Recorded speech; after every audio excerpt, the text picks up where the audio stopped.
It is 7 o'clock on a Sunday night, and you know what that means. It's Topical starts right now.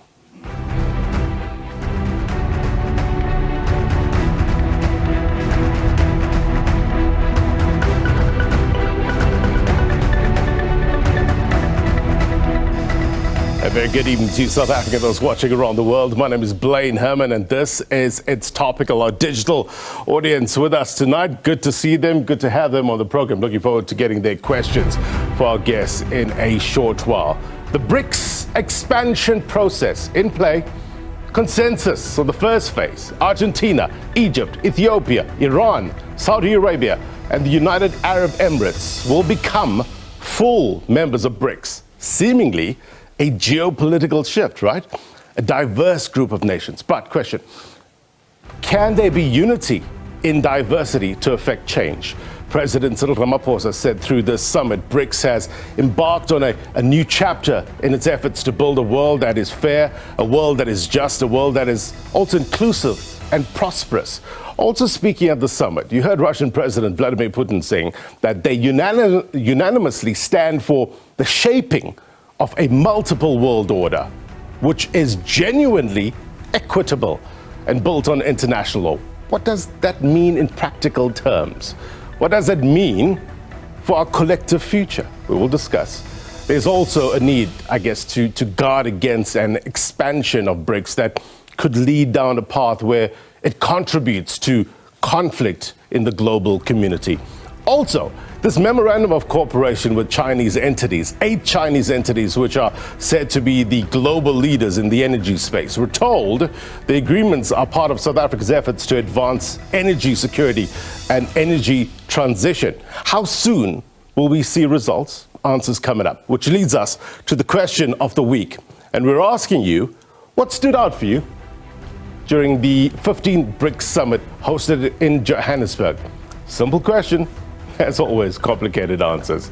We will discuss. Let's get you some context. I want to break down these numbers for you further with regards to the deal between China and South Africa in terms of the energy issue in South Africa. How would that benefit and how soon can we see results? The energy minister, the Minister of Electricity, rather, will be in studio. We're going to get some answers for you very shortly. Now, time for your roundup.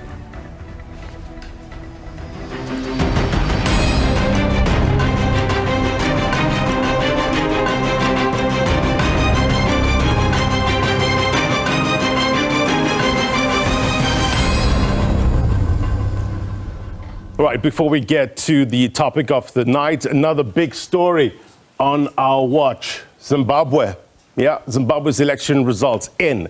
Emmerson Mnangagwa declared a winner by the Zimbabwe Electoral Commission. There were 11 presidential candidates, but the main contenders were Mnangagwa as well as Citizens Coalition for Change leader Nelson Chamisa. The opposition has rejected the outcome. Mnangagwa says there are processes to follow for those who dispute the results.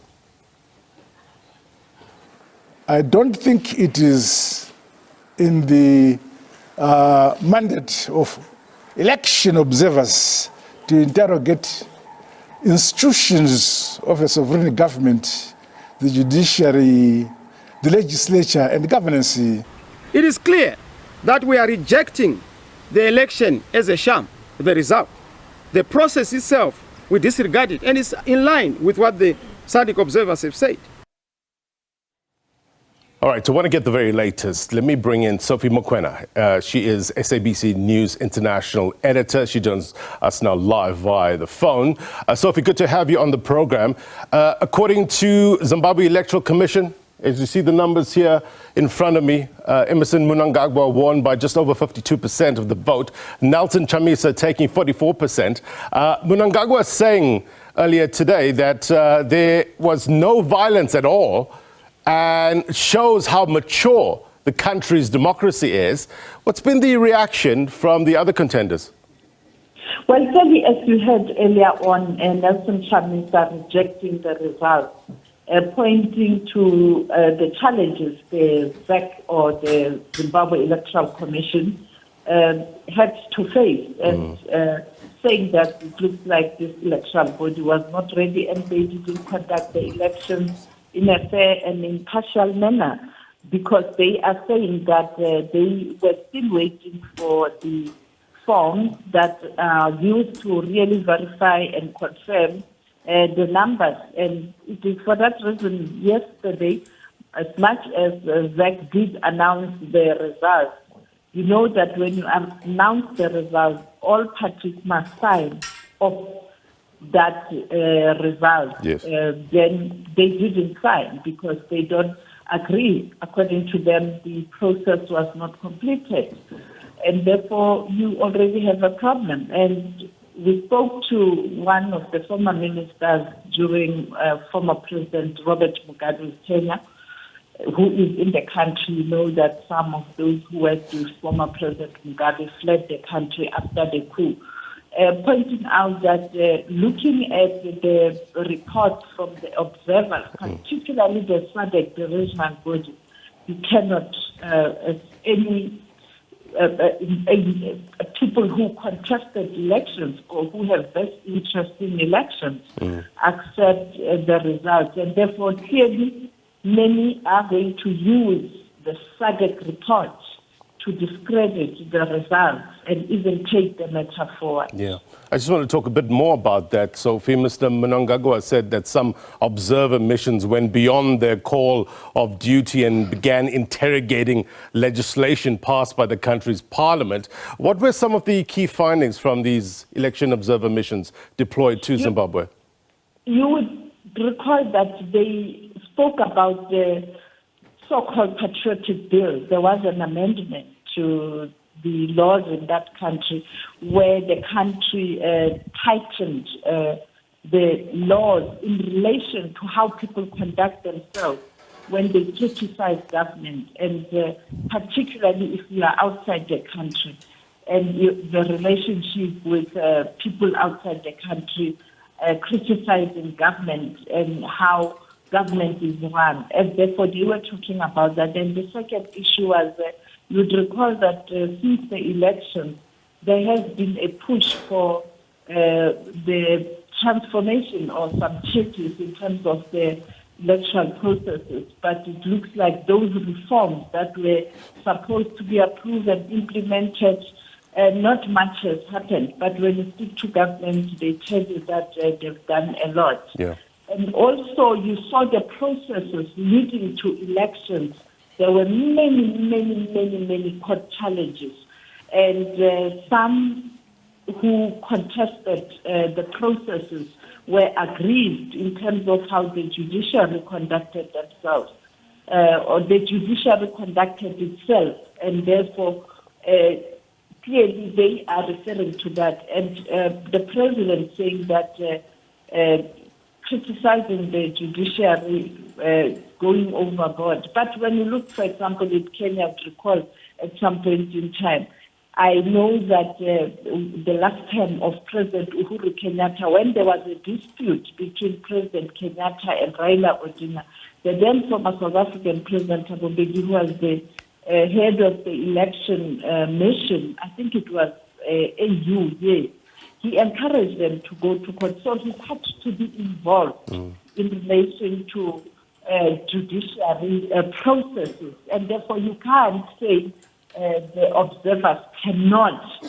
talk about the judicial process or speak about a need to have strong judiciary when there are disputes where you can agree that it was a fair process. Malawi, you'd recall, Chakwera today is the president, the matter was taken to court. And again, I think Mbeki was the mission head of the Commonwealth there, encouraging those who had a dispute to follow the judicial process or the laws of the country. So it doesn't mean that the observers can't touch on judicial processes. And I think maybe President Mnangagwa must speak to former President Mbeki and ask him what happened in Kenya and Malawi. All right, Sophie Mokoena is SABC News International Editor. Appreciate your perspective. SABC will no doubt continue to bring you the very latest developments from Zimbabwe, so stay tuned for that.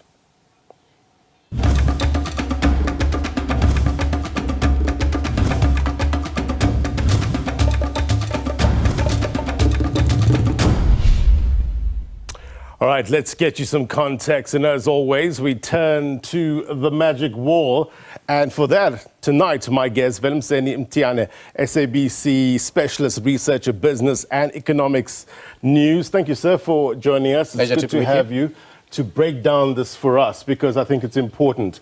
The declaration from the 15th BRICS Summit, what stood out for you? Well, good evening to the viewers at home. A lot of things, good things actually happened, and the declaration, I think it just pointed the country into the right direction, or the whole BRICS into the right direction.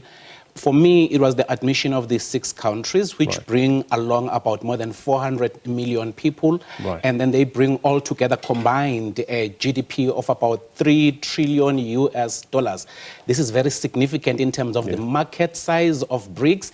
It is also very important to understand the nature of these countries and the resource endowment that they have. So it goes a long way. If you just look into the figures, it tells you that these are emerging economies, but they are also having great potential, particularly Saudi Arabia. They've been totally relying on their oil, but now they are looking into diversification, which means there's a huge potential for growth in these countries that have been added. But also in terms of the oil reserves that they have, it's massive. Most people, they have this debate that says fossil fuels, the future is bleak. But if you look into it, currently about 85% of the energy that is used around the world is made up of fossil fuels, and it is estimated that up to about 2040, 2050, we will still be having these fossil fuels playing an important role in terms of economic development and energy provision. But there's another issue that we need to look into in terms of the resolutions that were taken, that the countries, particularly the finance ministers, should by next year as BRICS, they should report in terms of the progress that they have made, in particular into looking into modalities of these BRICS countries trading among each other using their currencies, because there is a complaint that the dollar is being weaponized and the global financial institutions are being weaponized. A case in point would be Russia. Last year, when they invaded Ukraine on their so-called special military operation, they had about 630 billion US dollars that got frozen, which they had put into different countries. But that tells you another aspect of the weaponization of the dollar and the global financial systems, that one country or one bloc can decide to say, we freeze this amount of money. That does not actually belong to anybody else but Russia. But it's another case altogether as whether they were right or wrong in terms of invasion, but the money belongs to Russia. And that's why President Vladimir Putin was very clear in terms of pushing for de-dollarization, of which our finance minister has said it is not an easy thing to do. Because it was problematic. Very problematic, because it says that means that the countries will have to let go of their monetary policy independence, number one. Number two, he says that South Africa's debt liability is mainly in dollars. And also South Africa trades a lot with the Western world, with the United States and the European Union. So it is not just going to be an easy thing just to transition. And by the way, he even mentioned that these are not the discussions at BRICS to go away from the dollar. It's something that is being talked about, and they've caught up with it, but it is not part of their discussion. Their discussions are to work around the modalities of using each other's countries' currencies to trade among each other. And he also gave that example of the new development bank and issuing bonds and rands to finance certain projects. So that's one example of how to deepen the use of local currency, isn't it? What about the issue of common currency? So that was kind of put to one side, because for common currency, you need one central bank.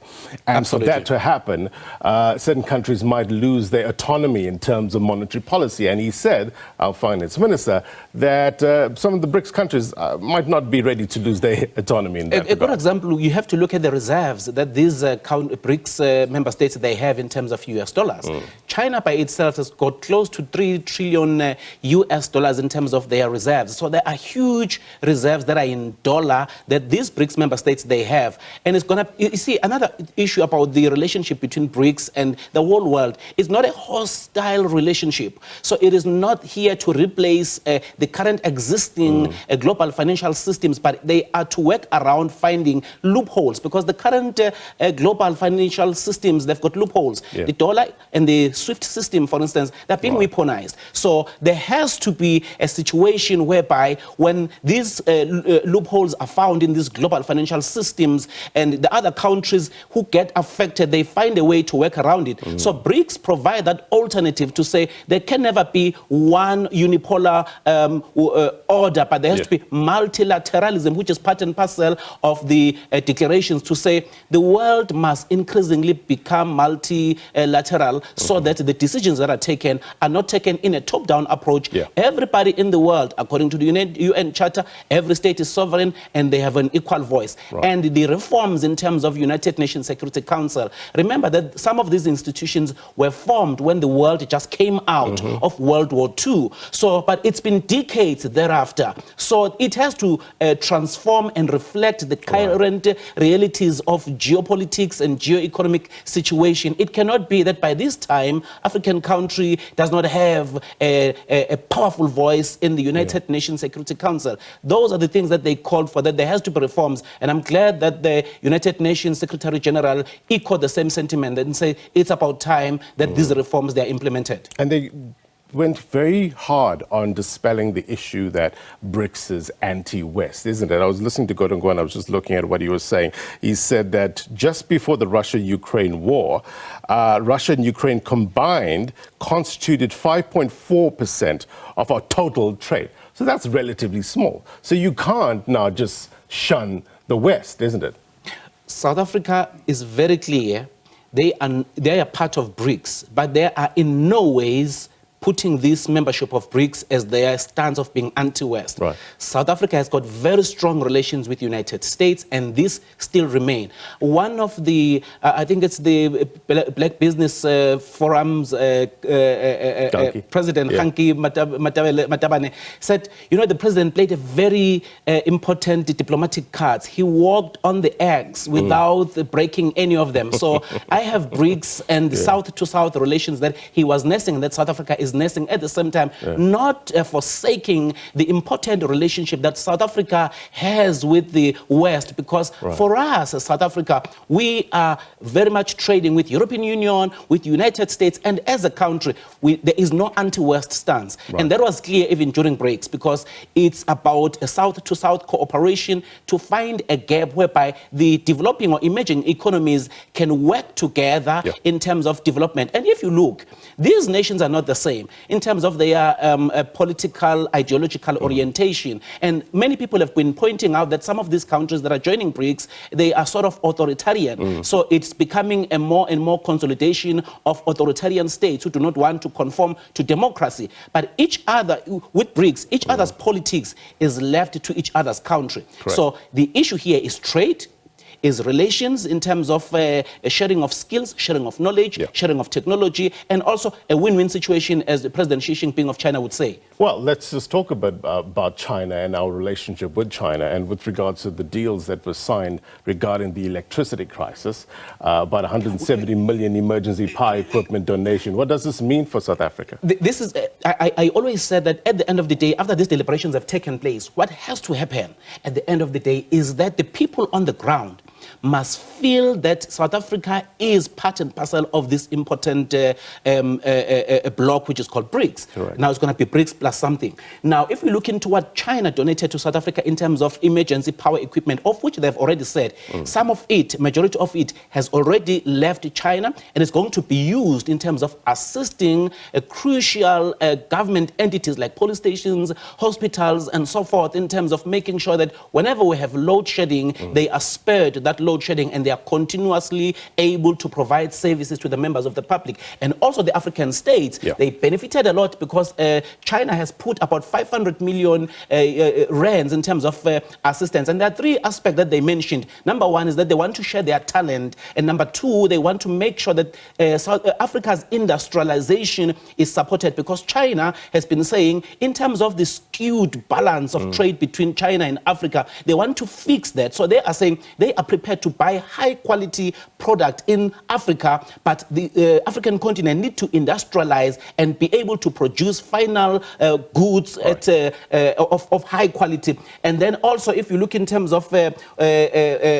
deals in terms of agriculture, there's a huge market for South African and African countries' products in terms of China. So there is also a very concerted effort by China to make sure that they also invest in terms of modernizing our agricultural sector in African continent. South Africa's agricultural sector is relatively improved, but they need all sorts of help so that we're able to export more. All right, we're going to break this down further with the Minister of Electricity is in the house, so we will speak to him in a short while. Very, thank you very much indeed for your time.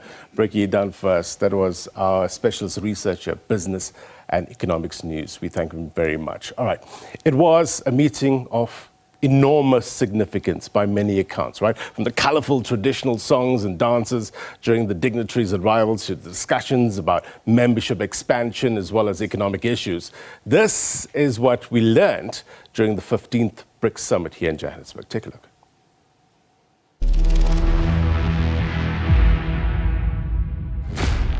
Over 50 global South heads of state have converged in South Africa to transform and shake geopolitics and form a new trajectory away from the West.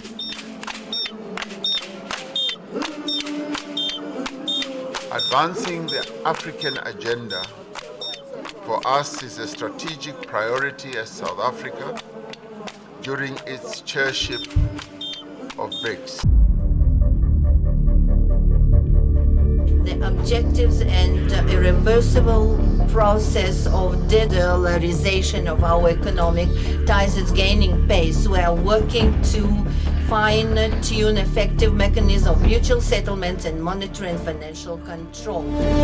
Even before today, almost all of them have been helping us on the generation side. Already generated a number of reports on how best we can improve the issues of performance of the coal-fired power stations and also reduce the emissions level. We aim to provide steadfast support to South Africa in the pursuit of the green and sustainable energy solutions.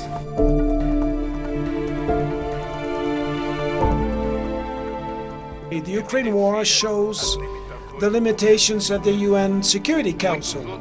Many other conflicts and crises do not receive the due attention, even causing vast suffering for their peoples.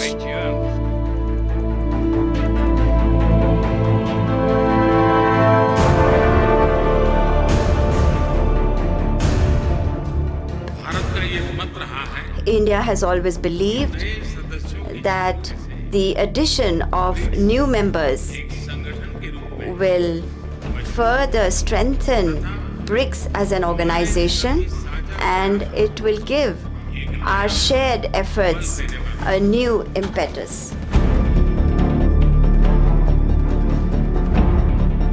We've decided to invite the Argentine Republic, the Arab Republic of Egypt, Federal Democratic Republic of Ethiopia, the Islamic Republic of Iran, the Kingdom of Saudi Arabia, and the United Arab Emirates to become full members of BRICS. The membership will take effect from the 1st of January 2024. Not surprised by the two Africans, but I expect a backlash for our president. And he may even be asked, was he a gatekeeper unfairly so? Because only two Africans, one in North Africa. But the three, of course, most talked about are the three from the Middle East. And why them? They come with serious resources. So they're bolstering BRICS in that sense. They come with not just financial muscle, but other muscle as well. I am confident. As long as we work with a common purpose, there's a lot that BRICS cooperation can achieve, and the future will be bright for BRICS countries.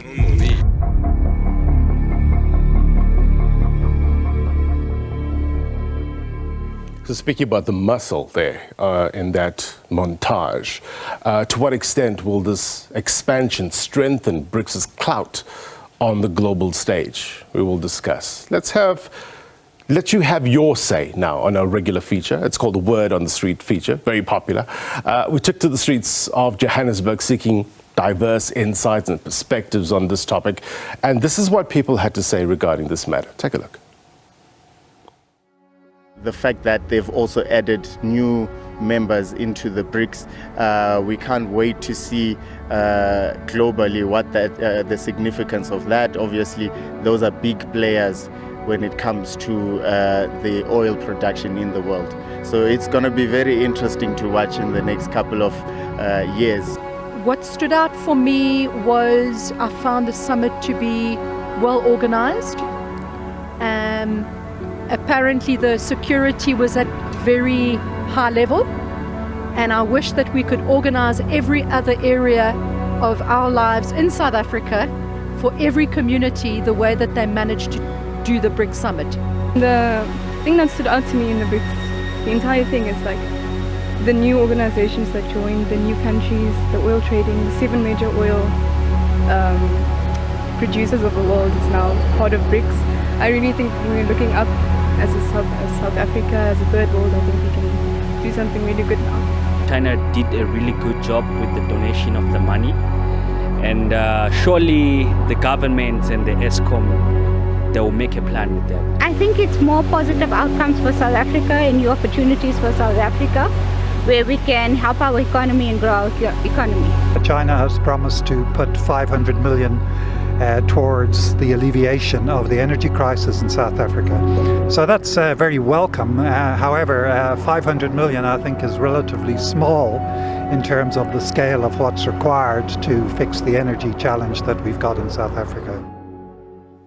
All right, we appreciate your views. Let's get straight to it. We've got about just around 30 minutes to break this down for you. It's important issues. We need to get to the bottom of this. And we're joined in studio by the Minister of Electricity, Dr. Ramokgopa. Thank you, sir, for joining us. And also, Tembisa Fakude, a Senior Research Fellow and Director, Africa-Asia Dialogues. Good to have both of you in studio. Thank you for making the time. Our digital audience is also with us. They'll be throwing some questions to you as well. We'll get to them in a short while. First to you, Minister. These deals struck with China, intriguing.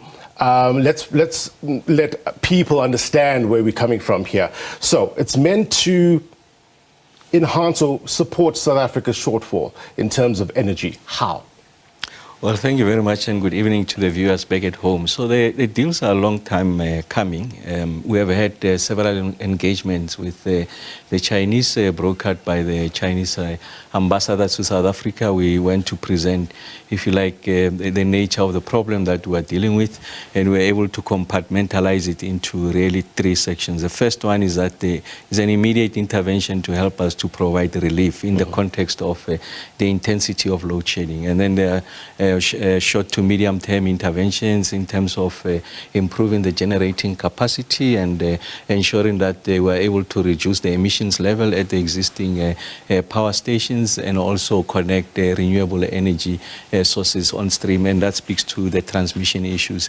And then on the third part is around the energy sovereignty. So on the immediate one, we do accept that it's going to take us a bit of time to really eliminate load shedding. I can give you what the thinking is there, but you have a strategic and key installation, public facilities, hospital, clinics, and police stations that are unable to provide basic social services when there's load shedding. So we wanted to ensure that there's an uninterrupted provision of that service, and that's why in the context of that broader agreement, we say we're going to prioritize this, and we're getting about 552 of these units, so we'll be able to connect upwards of 350 quality public facilities, and then we'll be targeting the most remote rural areas that technically can be exempted from load shedding. I just want to dig a little deeper with regards to this. So reportedly it's about, what, 170 million rand worth of emergency power equipment from China.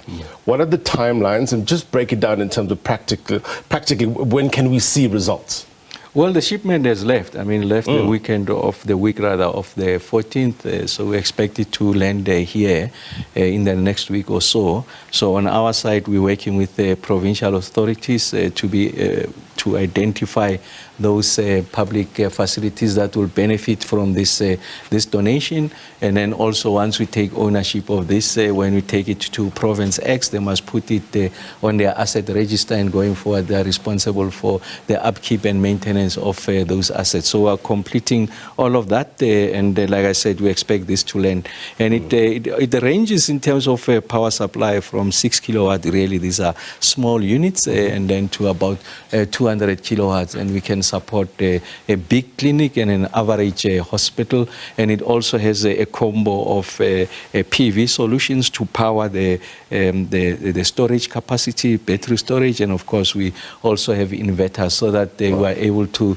remove the load from the grid. And at that time, when we remove the load from the grid, it simply means that there's no pressure on the grid, and therefore we should be in a position to lessen the intensity of load shedding. Of course, these units will not get us out of load shedding, but they provide immediate and practical relief, at least on the part of those facilities that will benefit from this donation.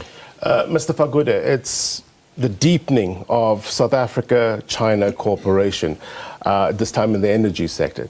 Does these deals make sense to you? Yes, they do. But first of all, let me just congratulate the minister for taking us through a very severe winter, and we had less load shedding, and everybody else was predicting stage 8, and we didn't get there. So, congratulations to the minister. I think China is very clear. President Xi was very clear in his speech during the 15th BRICS summit in terms of his engagement with Africa, particularly on matters of energy, technology, AI.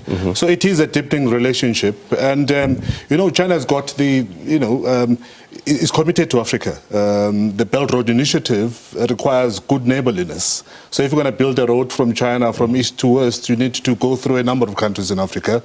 And that requires a certain type of relationship. And I think that in itself, for me, indicates an intention of China's strengthening relationship with the African continent, particularly South Africa, which is the leading country in this continent. Right. Minister, the word donations has been used. Is that correct? Are these donated to South Africa?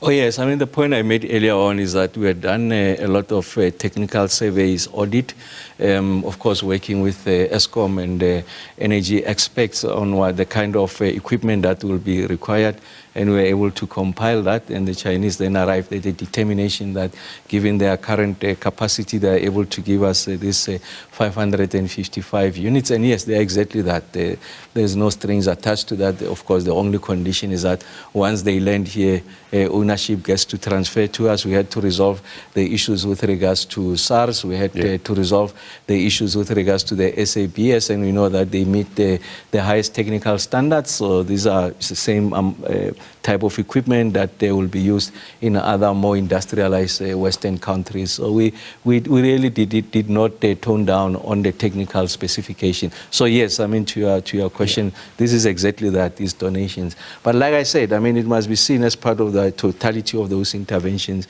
We'll be working also on the generating side, making sure that we improve the efficiency and reliability of these units.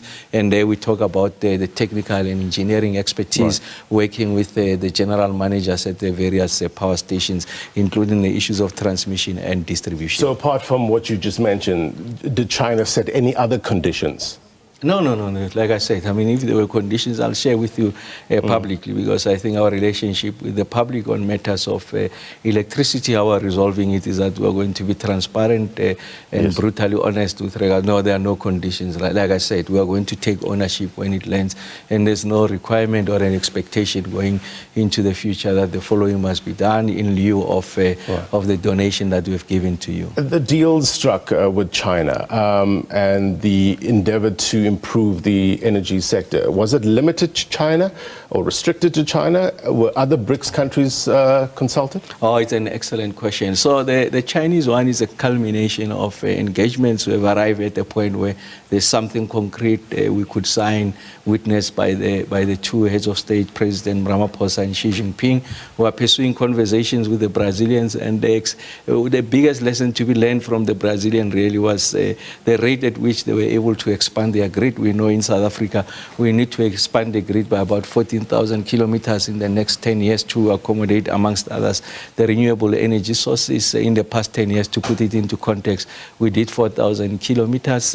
And of course, with the Indians, they've had an experience of load shedding. And coming out of that experience, I think it's important, the issues of vertical integration of their power sector, they were able to introduce reforms. To the extent that this conversation then arrive at something that is tangible, concrete, then we'll be able to announce and make known what the contents of that agreement is. So this, like I said, is something that was accelerated primarily on the part of the Chinese. I think they had an appreciation that there's a state visit that was going to precede the BRICS summit. So to your question, now we're pursuing this, not just with the countries in the BRICS stable, but we're engaging also the major Western countries in relation to technology transfer and all sorts of things that are associated with the resolution of the energy problem. So we're looking at the entire ecosystem, and we're engaging people with the know-how, people who have had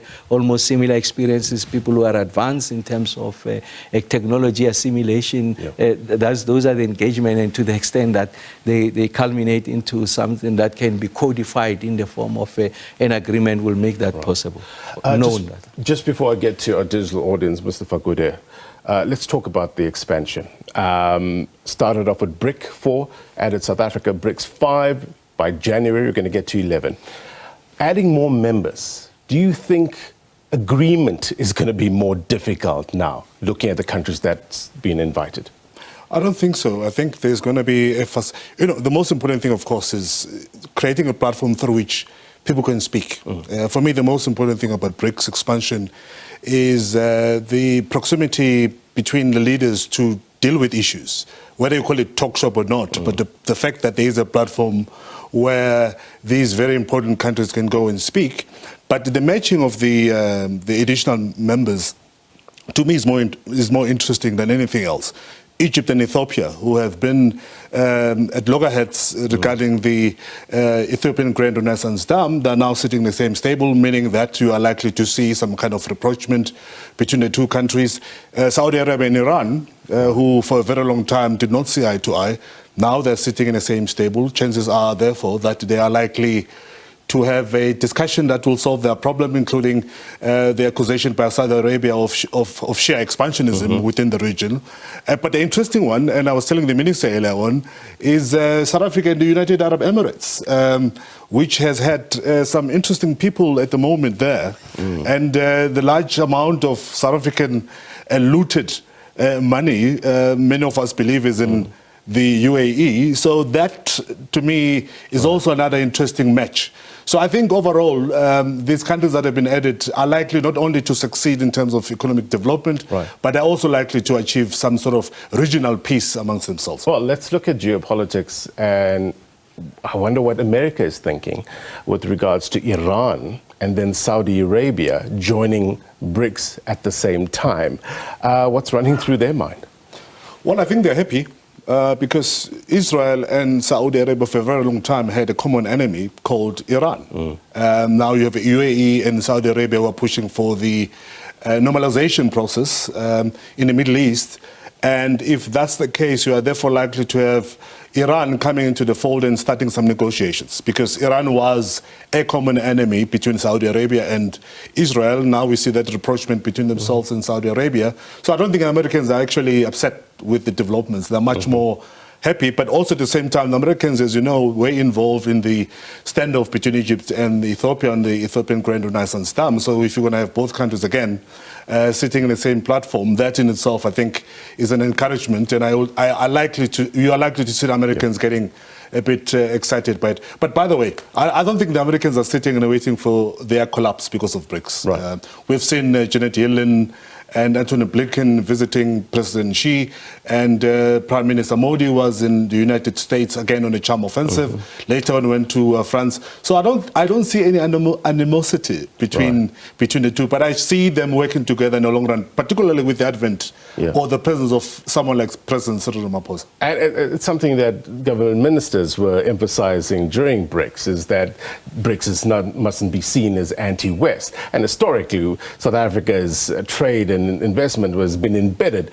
in the West. So it's going to be very difficult now to just pull out and ignore the West. We'll get back to those issues in a short while. I want to go to my digital audience. Zibazonke has his hand up. Let's hear from you. Questions, comments to our guests. Good evening to the panelists, to the viewers. Glad that I have the Minister in the studio there of electricity. Thank you, Minister, for not giving me load shedding so I can participate in this discussion.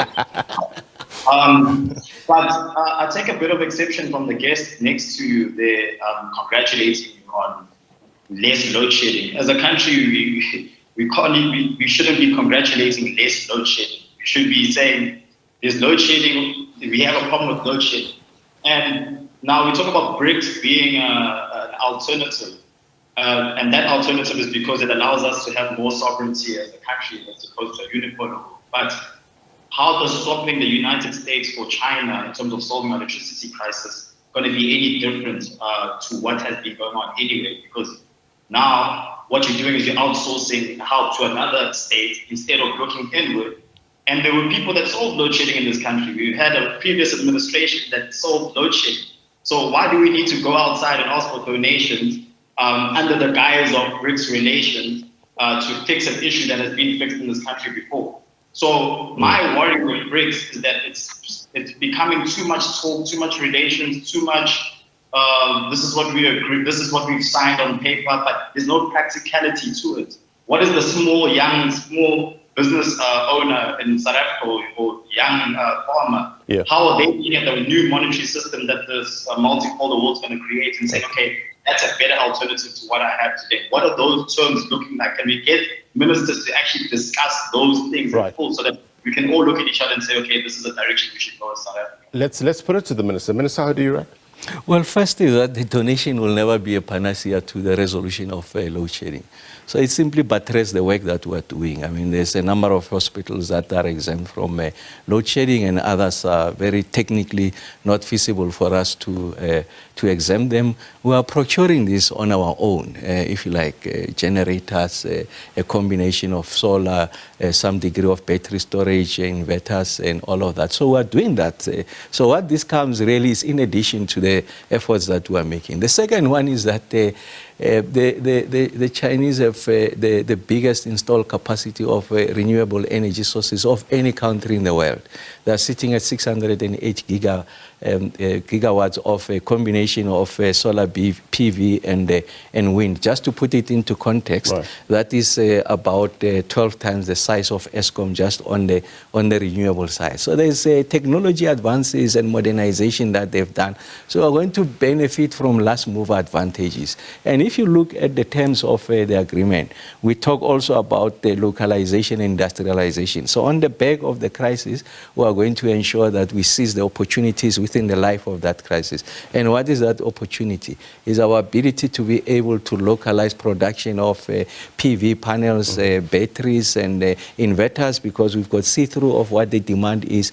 And the principle of take of that demand first is the public sector, and we also know that we've got 66 gigawatts of a combination of solar and wind. So they're already sitting with that technology. So all that we are doing is that that technology, instead of importing those panels into the country, we should localize, broaden the industrial base, be able to accommodate the unemployed, and of course there's going to be significant skills transfer, and you are able to broaden your industrial base. And in fact, your market is not the South African domestic market. In the context of the Africa intercontinental free trade area. You are able to expand to the north, but the industrial base remains South Africa. Right. So there is more to, so donation is just a small component. Donation won't resolve load shedding. That's the point I made earlier on. Just provide some temporary relief. They are also sitting on a technology that allows you, as you use coal as a fuel source, to reduce the amount of emissions. We've got an obligation to reduce emission carbon dioxide and sulfur dioxide. And because we have delayed the decommissioning of those plants, we still have an obligation to protect the health of the people in that catchment area. They are sitting on that technology. All we are doing is to learn and unlearn from that technology, and we are able to localize it to South African conditions. And the South African economy and household will benefit from that. So donation is just by the small part. Really. Mr. Fakude, from what the minister is saying with regards to the cooperation between South Africa and China and the skills transfer, which is very, very important, I wonder what mechanisms can be in place to measure this and make sure that this is indeed happening and it's not, you know, just one side is benefiting. Well, I think we can only measure it by the number of platforms that are going to be created by these partnerships, the actual products coming to South Africa to try and alleviate the problems that we're facing, the number of young people who are going to be given a chance to train in order to operate these equipments that are going to be brought to this country, and the exchange programs into China. I think that's going to be easily measurable. But also the continual cooperation and signing of partnerships between South Africa and China, I think that's key. And President Xi was very clear in terms of where he'd like to see South Africa moving. I think I'm quite happy to see that already there are measures afoot in terms of realizing those promises or undertakings that were taken during BRICS and during the state visit of President Xi. So we'll have to wait and see, but I think there will be opportunities and many other platforms that will assist us in terms of measuring the progress in terms of this partnership. Okay, let's go back to our digital audience. Nkateko, let's hear from you, then Mpho, and then Mr. MB Makumbi. Nkateko, to you first, if you can unmute. Good evening.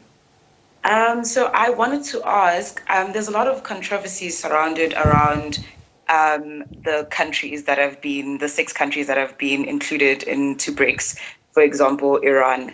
And I wanted to ask, what was the criteria? I mean, we did discuss first that there's only two African countries that have been included in the conversation, and we were speaking about the economic development of the global south, and Africa is mostly affected by that. So I want to understand the criteria that was used to pick the countries that have been picked. Mostly it's Middle Eastern countries that have been picked as part of BRICS. All right, I'll get you an answer to that in a short while. And Paul, let's hear from you.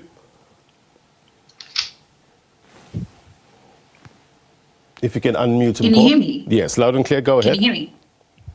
Oh, okay, there we go. My question basically had to do with the geopolitical challenges, because South Africa's foreign policy positions and alliances may be influenced by our membership. An example I want to give is with Gunther Vellinger from NATO, who recently went onto social media addressing Brazil to say that if they continue joining what he considers the hostile axis of genocide, which is BRICS, then he will try to dismantle Brazil as it is and possibly turn it into 5 different states. So now looking at South Africa, and with the conversation that has been heard with people saying BRICS is now moving to an anti-West agenda, what are our solutions, or what do we have in place to ensure that we don't encounter the same problems? All right, and Paul, let me go straight to Mr. Fakude. Maybe you can answer that. Firstly, with regards to the criteria, and then to Mpho's point. It's a good question. It's a question I was asking myself. And I had the question is about Iran.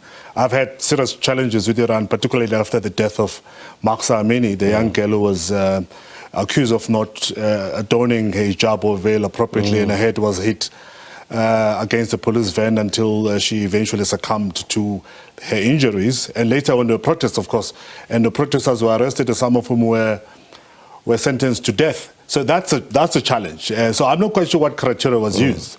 But if it was about human rights and respect of individual rights, certainly not. Many of these countries will be found wanting. Countries such as Saudi Arabia, remember what happened to Jamal Khashoggi in Istanbul. You know, the man was chopped into pieces and his body was put in some acid to dissolve.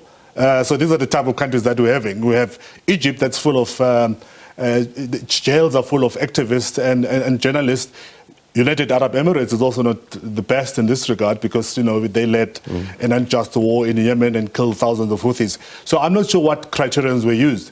But having said that, I think that, as I've said earlier on, that the conflicts that are current and the loggerheads, scenario between, Ethiopia and Egypt, Saudi Arabia and Iran, South Africa and the UAE, that will be, to an extent, lessened and it facilitates some sort of discussion. So that's a very positive stance from the geopolitical perspective, that you're going to have these countries beginning to speak. There was never a platform, as far as I'm concerned, appropriate enough in bringing them closer into discussion. Now you have BRICS, so you're likely to solve the problems of the Nile.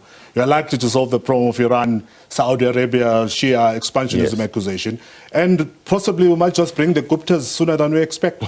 What about to Mpho's point about the geopolitical challenges and safeguards that need to be in place? Well, it's true, we have to, but again, I don't think there's competition, but I think there's going to be some, these platforms are going to complement each other. President Cyril Ramaphosa sits very comfortably within the Western countries. He was for a very long time the only African leader within the G20. He was invited to the G7 for a very long time until the last snub. In Hiroshima last year, I'm sure the minister will have a different view, but President Cyril Ramaphosa sits quite comfortably in terms of his relationship with the Western countries, and I don't think he will, at this point of our politics and economics, be taking a position where he'll be siding with BRICS. What I think is likely to happen, to quote SABC journalists, South Africa is likely to be a swing state. In other words, we'll be friends with everyone as long as we benefit economically and we try very hard to alleviate the plight of our people. Look, this grouping, Minister, has a lot of oil-rich nations. But how does it fit in with regards to the notion, as some subscribe to, as one commentator in the Sunday Times today put it, that fossil fuels is a dying commodity? How is that part of the calculations when looking at countries joining?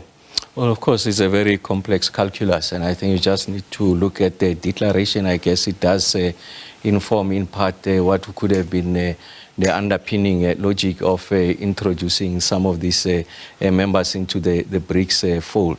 So the issues around inclusive multilateralism, the issues around mutually accelerated growth. But what we know is that whilst we have committed to a decarbonizing agenda, you look at the declaration also, it does reaffirm the country's commitment to the Paris Climate Accord, the issues around decarbonization, but it does make the point that, of course, base load will still be important. So in this instance, it's about the exploitation of these resources, coal in particular, gas, hydro is going to constitute part of the mix as we transition at our own pace and at the rate that we can afford. So I really don't see us gas being eliminated from the energy equation. The mix is unlikely going to happen anytime soon. But of course, we are going to see the maturity of these technologies so that you are going to become more and more reliable on your renewable energy sources. There's going to be exponential growth.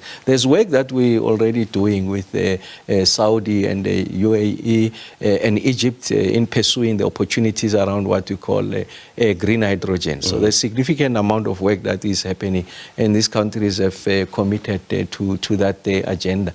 And in fact, when we host the Green Hydrogen Summit in October, you are going to see an elevation of this technology solution or fuel source as part of the totality of the energy mix going into the future. Of course, we need to resolve the issues of the cost implication because it's still 3 times more expensive than grey hydrogen. Of course, the more Western industrialized countries can afford the cost premium. And one of the things that we are led to is the possibility of what we call carbon borders based on your manufacturing capability and the fuel sources that are supporting that manufacturing capability. You are likely going to be barred from entering these very lucrative markets of the Western countries. So it is in our interest that we decarbonize and we are able to anchor, if you like, our growth going into the future on renewable sources. So I don't see it as a binary conversation. Right. So I see it as a part of a single continuum, but we are progressing rapidly towards renewables as sources of energy. All right, let's take it back to our digital audience. Let's hear from you, Mr. Makumbi. Thank you so much, Blaine, and the viewers at large. So what really stood out for me was the addition of the 6 countries, and this really shows the BRICS strategic intent into having majority trade influence, and it takes their GDP into 37%, which is greater than that of the G7 countries, which is 30%. However, if we can advance this conversation into the issue of tourism relations, it opens a lot of source markets for South Africa. Let me say rather, a ease of access into these markets. For example, in the Middle East, it has shown a strong outbound tourism bounce back after the COVID. So that opens a space for South African tourism as well. And also it opens the space for open skies travel to the UAE and also to Saudi Arabia. And one can also propose the single or uni visa regime, which is similar to one that is using the Schengen visa in the European Union, which will facilitate ease of tourism to do business and tourism within these countries, and then it will collectively grow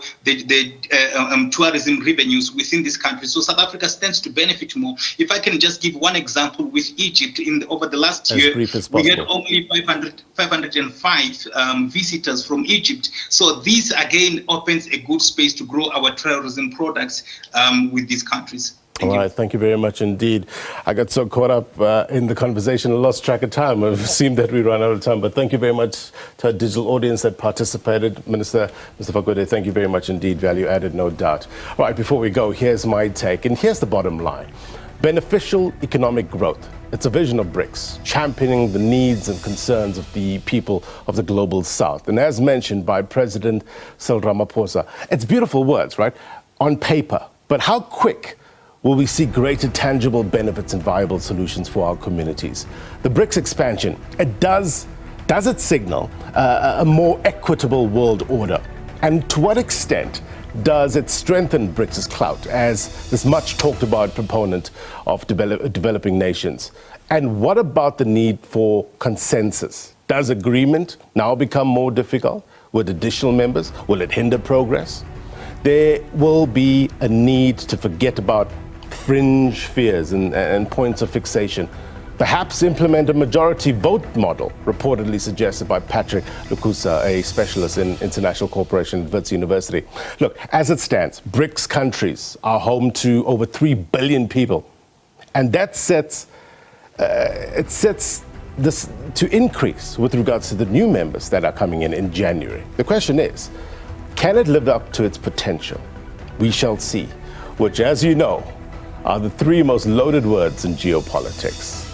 And that's my take. If you miss anything, be sure to watch this episode of It's Topical on YouTube, Sports Live. Up next, if you're watching a repeat of this program, then as always, the news continues. Until next week, take care. Bye-bye.